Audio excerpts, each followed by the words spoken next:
And welcome everybody, it's Dan Latto speaking. Hope you're well. Welcome to the podcast. And in today's podcast, let's talk about 10 skills you wish you learned earlier. And if you haven't learned those by now, don't worry, you still got time. You still got time to learn some of this stuff. Some of this stuff you can outsource, of course. SEO, for example, you don't need to go into massive depth on that as a business owner, but you need to know the top-down view of SEO and how it works and why it's useful and the timescales for implementation and all of that kind of thing. I'm not saying that you need to understand alt tags and meta descriptions and all of that kind of thing. I'm saying that you need to have an introduction to it so that you understand it from a top-down view. And it's the same goes for all of this stuff, basically. All of this stuff, like ideally, you should have done this already. But if you haven't done it already, that's all right. You know, we all work at different times and different speeds and all of that kind of thing. And if you've not got it done yet, don't worry about it. It's fine. That said, let's run through what I think you should have learned by now. And there's a couple of things here. Like sales, for example. Let's talk about sales. I'll move my little arrow down. Let's talk about sales for a second. Like, I've done loads of sales training. Like, I've done so much sales training. Started off at First Direct, and it probably started off before then. I mean, I've just sold all my life, and you have also sold all of your life. When you're 5 and you want an ice cream, and you know, I'll tidy my room up if I can have an ice cream, mum or dad. That's sales, right? Sales is just communication. That's all sales really is. And if you can become an effective communicator, which we're going to talk about much later on, you'll be a much, much better salesperson. But sales for me is all about psychology, which I think, are we going to talk about later on? No, I didn't include that one. But sales is about psychology. And it's about making sure that all of these things are in place. So I love Jordan Belfort's version of this. He calls this straight line persuasion. Straight line persuasion is where you've got 4 items. You've got the product or service, you've got the person, you've got the company, and it's all to do with how much they actually trust all of those things. I can't remember all of them. That's 3 of them. Product, maybe it's product or service, the person, the company, and the way that you are with them, probably. I can't remember it. But it's like straight line. Have you got all these things in place? So we talk a lot about the ability to sell. When we talk about creating marketing funnels, people buy from people that they know, like, and trust. And part of sales is having the ability to be known, to be liked, and to be trusted. And you should be building that up over a period of time. So, for example, if we go onto my Facebook profile, let's share screen and let's just show you this. Transition over. There we go. So this is my Facebook profile. There's a Star Trek meme about Captain Kirk. This is me talking about CrossFit and about how difficult it is. Then my self-sabotaging on weight loss. And then we talk about property. And then, again, some personal stuff on there. It's my little kids riding. And then this is one about how we have the ability to sell lots and lots and lots. This is a jokey one about digital marketing because Amazon recommended a 56k modem. This is another one about getting more traffic. All long-form content, you'll notice. This is another one, more long-form content. We do a lot of long-form content. This is an aspirational image. This is me on the way to CrossFit that morning. Beautiful picture. This is a jokey kind of thing. This is me sharing that we do Facebook ads. And then again, look, more long-form. More long-form. Again, this is a nice, good feeling, positive kind of spin. This is about PayPal. This is about more long form. PayPal again, because PayPal was quite important, obviously. More long form. You see how we do that? And this is us. Again, more long form. Even this one's a story about me sleeping in my car. More long form. More long form. More long form. And this is how it goes. This is a blind lady who does muscle ups at CrossFit. Absolutely amazing. This is about Quantum Leap. There's loads of good, positive stuff on here that talks about how to do this, how to do that. It generates goodwill. It's jokey. It's funny. So you've got to be known, liked, and trusted. Does this help us get known? Yes. Does it help us get build trust? Yes, it does, absolutely. Does it build credibility? Yes, it does, absolutely. And all of that is really good marketing, but it's also pre-sales. You see, people think sales is, I've got this phone, it's 20 quid, do you want it? Do you want it? Do you want it? It's 20 quid, do you want it? It's 18 quid now, it's 18 quid, do you want it? That's not sales. That's not selling. The best types of sales is where the person doesn't even know it's sales. Like, all that stuff we've just shown you is pre-sales, and people going, God, I didn't know you did all that, Dan. That's pretty amazing. I should read all that long-form copy. There's a lot of it, so it'll take you a while. Or I should watch some of your lives. I should watch your videos. I should download your podcasts and listen to you on Spotify and Amazon and iTunes and all of that good stuff. That right there is sales.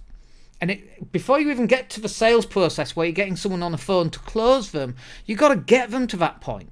And most people don't think that. They think the sale begins when they get on a phone call. Yeah, do you want to buy this phone? It's 20 quid. It's 20 quid. Do you want to buy it? That's not where the sale starts. And actually, you've just lost them at that point.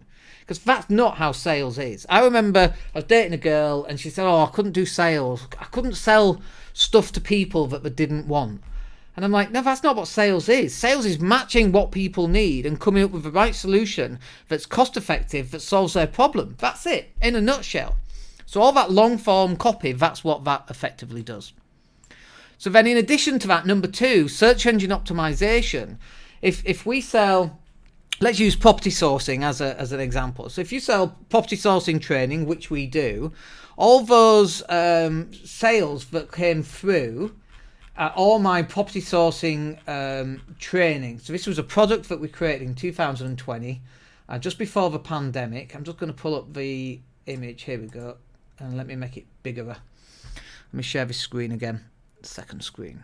Share. Okay, so this right here is a list of all the things that we've sold, all our £27 property sourcing training. Now, some of that, by the way, is from online sales, but a lot of that comes from search engine optimization.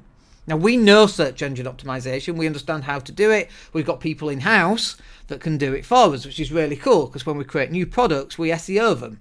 And so it just helps us get more products sold. Now, do we come up number 1 for everything? No, of course we don't. It's a competitive marketplace. But we come up enough. We've sold thousands of copies of this product because we know search engine optimization. And like, search engine optimization is not a thing that you start today and then by tomorrow you're number 1 on Google. It can take 6 months, a year. It can take 10 years. It can take bloody ages, quite frankly. But you've got to start somewhere. And just for little bits of understanding how stuff works, good title tags, putting alt tags on your images, making sure that you've got the right structure on your URL, also called a slug. The name of the actual page that you're promoting. All that stuff is really important. Then inbound links and understanding that, for example, the more you post on social media, the more links you're going to get that are pointing back to your website. Like, that's a thing now, right? Google loves when you post onto Facebook and someone clicks that link from Facebook, goes back onto your website, that moves you up on the search engine rankings. Not a lot of people know that. And I'm not saying that you have to know everything inside out, back to front about SEO, but you need a really good top-down view of what's working on SEO. Like, we're lucky. We've been doing SEO from day one. Like, as soon as the internet began, we got a copy of Dreamweaver. It was a hooky copy, but we got a copy of Dreamweaver in was it 1990 and 1991? I was just finishing my computer studies course at Park Lane College in Leeds, and we were writing computer systems in COBOL 77, hotel booking systems in COBOL 77. Boy, they were the days. But all that stuff, I mean, obviously I was in a position to be able to do that. And I'm not saying that you have to do all that. I'm saying that you have to have an understanding, a top-down understanding, so that when you get people to come on board and do your SEO for you, you can question them and you can actually find out, do they know what they're talking about, or are they just bullshitting? Like, that's really, really important. But if you can know it yourself, that would be really cool. Now, if you're 50, you don't want to be going out learning SEO. If you're 18, you should go out and learn SEO. That's a skill that you're going to have for the rest of your life, and it's going to get more and more important. SEO is definitely not dead. Next one then. Investing. Like, I remember going to my high school and I would have copies of the Yorkshire Post every Thursday. They would put all of the, I mean, this is so old school, was 14, so it's 36 years ago. But they would have a listing of all of the share companies. I think it was every Thursday. It might not have been, because Thursday was job night, by the way. But they would have a list of all of these different people, all of these different shares. And I would look at GlaxoSmithKline. It was 14. Should we see what GlaxoSmithKline is now, by the way? That'd be quite interesting, wouldn't it? GlaxoSmithKline share price. And I was always interested. My goodness me. Is that in pounds? £1,365. That's amazing. It was 14. Let me just check.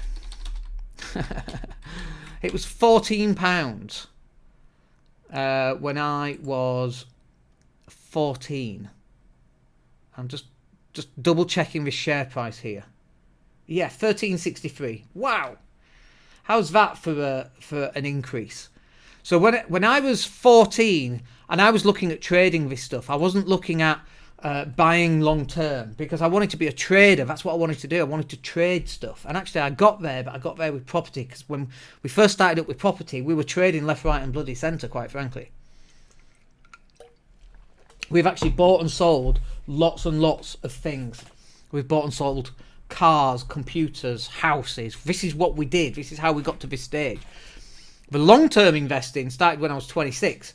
And so I'm 50 now, so it's 23, 24 years of being an investor. And the idea here was, if we can make 150 quid per property, when I was starting at 26, I'm now double that age more or less, but if I could make 150 quid per property, I just needed 10 properties, 1,500 a month, never have to work again. That was the plan. And we got there by the age of 30, by the way. And so learning to invest was a really good skill for me. And it's taken us through some incredibly tough times.